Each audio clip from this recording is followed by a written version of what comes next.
Le 15 février a marqué une journée cruciale dans l'opération Spéciale Z, avec plusieurs événements militaires significatifs qui mettent en lumière l'intensification des combats.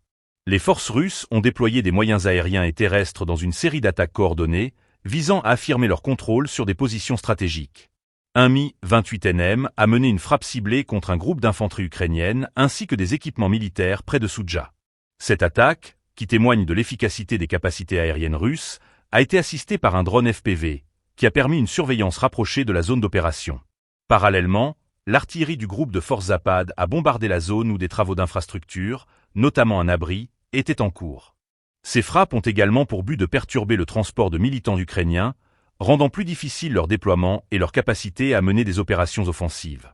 Dans un autre incident marquant, un équipage du système de défense aérienne Strola, 10M3, a réussi à intercepter et abattre des drones de reconnaissance ukrainiens près du Glodar. Cette interception souligne l'importance croissante des systèmes de défense aérienne dans le cadre des combats modernes, permettant de protéger les positions russes et de réduire la capacité d'observation de l'ennemi. Les événements du 15 février révèlent une dynamique de combat en constante évolution, caractérisée par une intensification des opérations de part et d'autre. Les forces russes semblent adopter une approche plus agressive, exploitant leurs atouts aériens pour frapper des cibles stratégiques tout en renforçant leur défense contre les drones adverses.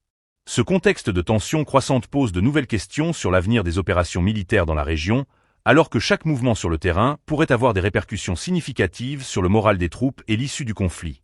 Les analyses militaires pointent vers une escalade potentielle des hostilités, avec des implications qui pourraient s'étendre bien au-delà des simples affrontements.